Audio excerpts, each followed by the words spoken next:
आप देख रहे हैं हरियाणा न्यूज नेटवर्क। हमारे संवाददाता शिवचरण की रिपोर्ट। आज हम चौधरी महेंद्र प्रताप जी के निवास स्थान पर, जो कि हरियाणा के एक वरिष्ठतम राजनीतिक लोगों में से जिनकी अपनी पहचान है, जिनका एक ऐसा जीवन जो हमेशा ईमानदारी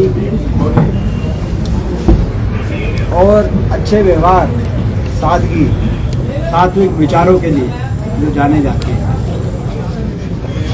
उनके घर जो ये कार्रवाई हुई, ईडी कार्रवाई हुई, इसकी हमने उसी दिन निंदा करी थी। और ये जो निंदा की है, ये कोई हमने राजनीतिक वजह से नहीं की। इसके कारण क्यों हम ईडी की इस कार्रवाई की निंदा करें, दो तीन कारण हैं। पहला कारण तो चौधरी साहब का और इस परिवार की जो ईमानदारी की छवि है, आज इनकी ईमानदारी पे एक उंगली भी नहीं कोई उठा सकता। इनके व्यवहार पर, इस परिवार के आचरण पर पूरा फरीदाबाद गवाही दे सकता है। दूसरा, जो ईडी का खुद का व्यवहार है पिछले 12 साल से, आज देश में ईडी और केंद्रीय जांच एजेंसियों पे देश की जनता का विश्वास नहीं रहा, क्योंकि ये केंद्रीय जांच एजेंसियां केवल और केवल सत्तारूढ़ दल के कहीं ना कहीं दबाव में केवल विपक्षी नेताओं को अपने निशाने पर रखती है। 12 वर्ष में जितने केस बने, 1064 कुल मिलाकर मुकदमे बने राजनेताओं पे, जिसमें से 1040 विपक्षी और बाकी भी जो हैं वो कोई, उनमें से एक भी सत्तारूढ़ दल का नहीं है। तो एक भी किसी बीजेपी के नेता पर कोई एक इतना भी कोई मुकदमा, कोई जांच नहीं। और सत्तारूढ़ दल में जो शामिल हो जाए कोई विपक्ष का नेता, आपको याद होगा अजीत पवार पे कार्रवाई हुई थी, वो शामिल हो गए, वो केस रफा दफा। मुकुल रॉय पे कार्रवाई हुई थी, वो शामिल हो गए, केस रफा दफा। अशोक चौहान पे कार्रवाई हुई थी, वो शामिल हो गए, केस रफा दफा। नारायण राणा पे कार्रवाई हुई थी, वो शामिल हो गए, केस रफा दफा। हरियाणा के अंदर आदमपुर से एक पूर्व विधायक पे कार्रवाई हुई थी, वो शामिल हो गए थे राज्यसभा इलेक्शन में, वो कार्रवाई का पता नहीं। एक हरियाणा के इनेलो के जो नेता, उन पे आय से अधिक संपत्ति का केस चल रहा था, वो पर्दे के पीछे हाथ मिला के वो केस का कुछ पता नहीं चल रहा। और दूसरी ओर विपक्ष में कोई ऐसा नेता नहीं बचा देश में, सोनिया गांधी, मल्लिकार्जुन खड़गे से लेकर तमाम जितने मुख्यमंत्री, और यहाँ तक कि सिटिंग मुख्यमंत्री अरविंद केजरीवाल और झारखंड के मुख्यमंत्री जो हेमंत सोरेन है, उनको तो सिटिंग मुख्यमंत्रियों को अरेस्ट कर लिया था। तो ये केंद्रीय जांच एजेंसियों की ये क्रेडिबिलिटी है कि केवल विपक्ष पे ये इस तरह कार्रवाई बिठाते हैं, आप देख रहे हैं। तो ये जो इसीलिए जो ये यहाँ पे कार्रवाई हुई, उसको किसी ने अच्छा नहीं माना, बड़ी दुर्भाग्यपूर्ण कार्रवाई है। और फरीदाबाद की जहाँ तक बात करें, फरीदाबाद सब जानते हैं कि सत्तारूढ़ दल में बैठे हुए लोग किस तरीके से फरीदाबाद में भ्रष्टाचार में स्वयं लिप्त हैं, किस तरीके से एक के बाद एक घोटालों को अंजाम देने का कार्य कर रहे हैं, और कार्रवाई हो रही है विपक्ष पे। ये मैं समझता हूँ कि इसको इसीलिए लोगों ने इस बात को गलत माना। भूपेंद्र जी, क्या छवि को खराब करने की कोशिश की जा रही है महेंद्र प्रताप जी के परिवार की, क्योंकि पहले कद्दावर नेता रहे हैं, इमेज भी अच्छी है शहर में? निसंदेह इस तरह के प्रयास, और लोग इस तरह के कार्रवाई को उचित नहीं मानेंगे, इस कार्रवाई को अच्छा नहीं। तब बीजेपी गंगा है जिसमें जो चला गया वो स्नान कर लिया, वो देखिए। तो आप देख ही रहे हो आज क्या हो रहा है, हरियाणा में भी क्या हो रहा है। हरियाणा में जनता तो कष्ट का जीवन काट रही है, और बीजेपी के सत्तारूढ़ दल के नेता कहीं कॉलोनियां काट रहे हैं, कहीं अरावली काट रहे हैं, कहीं भ्रष्टाचार के केक काट रहे हैं, कहीं 2 घंटे के बाद आके अपने रिबन काट रहे हैं, पहले 2 घंटे पहले कोई, आप देख रहे हैं। पलवल में कृष्णपाल गुर्जर जी ने एक रैली करी थी, उसमें कहते हैं कि ना आपकी ईवीएम में खराबी नहीं होती है, आपका चुनाव आयोग सही होता है, विपक्ष के दिमाग में खराबी है।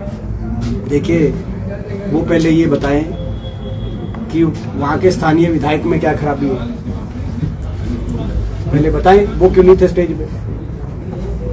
तो ये जो भाजपा जो है और ये जो भाजपा की गुटबाजी है, ये गुटबाजी है, क्यों गुटबाजी है? लूटबाजी की है। क्योंकि कौन कहां से ज्यादा लूटे, कौन किस महकमे के माध्यम से लूटे, कौन किस इलाके के माध्यम से लूटे, ये लूट का जो मामला है, भ्रष्टाचार का जो मामला है, उसमें आपस में भिड़ंत है। ये भाजपा की गुटबाजी नहीं, ये लूटबाजी है। और आज इनका चेहरा जनता के सामने आ रहा है और इस तरह की जो कार्रवाई है उसको जनता ठीक नहीं मान रही, उचित नहीं मान रही और जनता सब देख रही है। ईडी की कार्रवाई 1200 में से 12 से ज्यादा विपक्ष पर हुई है। बिल्कुल नहीं, ऐसा तो नहीं है पक्ष जो बीजेपी पार्टी है उन पर पैसे ना हो। देखिए, वो तो आपने देखा, कांग्रेस के खाते में 2024 में डिक्लेयर्ड जो खाते होते हैं, यानी कि आप समझ सकते हैं आज इनके पास सब कुछ है तो डिक्लेयर्ड इन्होंने सारा 133 करोड़, और भारतीय जनता पार्टी के खाते में थे 10,500 करोड़। ये तो डिक्लेयर्ड थे, मगर जो कैश है वो तो भाई वो आप और हमको क्या पता, आपको और हमको क्या पता। देश में कौन सा जिला नहीं है जहाँ 5 स्टार होटल जैसा आलिशाना दफ्तर ना बना हो, और उसके बावजूद खाते कांग्रेस के सील हो गए थे इनकम टैक्स की। आपको बताइए, चुनाव में रेड पड़ गई थी कि 133 करोड़ कैसे, भाई जब हमारे पास 10,500 करोड़ है, लेकिन ये 133 करोड़ वहाँ कौन था? ये भी शिफ्ट होने चाहिए। बीजेपी के लोग कहते हैं कि हम ईमानदार हैं, गरीबों की सरकार हम चलाते हैं, गरीबों की पार्टी है, इसलिए ईडी और सीबीआई के छापे या वो हमारे पास नहीं देखते कि हम ईमानदार हैं। तो ठीक बात है, लेकिन मैंने आपको जैसे बताया, विजय भाई, पूरा हरियाणा, पूरी कांग्रेस आपके साथ दिख रही है। उस दिन रात भी 11-12 बजे तक भी फरीदाबाद के कांग्रेस है, क्या कहेंगे? आज दीपेंद्र भाई भी तो आए। मैं दिल से आभार करता हूँ पूरी पार्टी, न केवल जिला लेवल पे, स्टेट लेवल पे और राष्ट्रीय स्तर पर भी सारी पार्टी एक साथ खड़ी रही, क्योंकि सबको लगा कि ये अनैतिक कार्रवाई ईडी द्वारा हो रही है। और आज इसी कड़ी में हम सबके नेता हैं और सारे हरियाणा में सबसे ज्यादा लोग इन्हीं को चाहते हैं। पार्टी लाइन से अलग हटके अगर आप पक्ष विपक्ष सब में सबसे पॉपुलर आदमी अगर लेंगे तो मैं समझता हूँ दीपेंद्र जी, बिल्कुल इसमें कोई अतिशयोक्ति नहीं है। इसीलिए आए क्योंकि इनको लगा कि यार ये इस परिवार के साथ नहीं होना चाहिए। मैंने पहले भी कहा कि भाई जो आदमी 5 बार मिनिस्टर, सीएलपी लीडर रहा हो, एमएलए रहा हो, और मेरे दादाजी चौधरी नेतराम वो 60s में चेयरमैन थे गुड़गांव के जब पंजाब हुआ करता था, तो हम शहर के बसाने वाले परिवार हैं, हम शहर छोड़ के भाग जाएंगे क्या? आप हमें नोटिस दे दीजिए, हम नोटिस में कॉपरेट ना करें तब ये कार्य होना चाहिए। इसलिए ये दुर्भाग्य। ये ठीक कह रहे हैं, जैसे मैंने कहा ना, ईडी की कार्रवाई गलत है, राजनीतिक बयान नहीं। उसमें एक कारण ये भी है जो मेरे से छूट गया था कि ईडी की एक प्रक्रिया होती है, केंद्रीय जांच, सीबीआई, ईडी या पुलिस इन्वेस्टिगेशन, कोई भी इन्वेस्टिगेशन एजेंसी है, चाहे वो स्टेट लेवल पे, सेंट्रल लेवल पे इन्वेस्टिगेशन एजेंसी, उसकी एक प्रक्रिया होती है।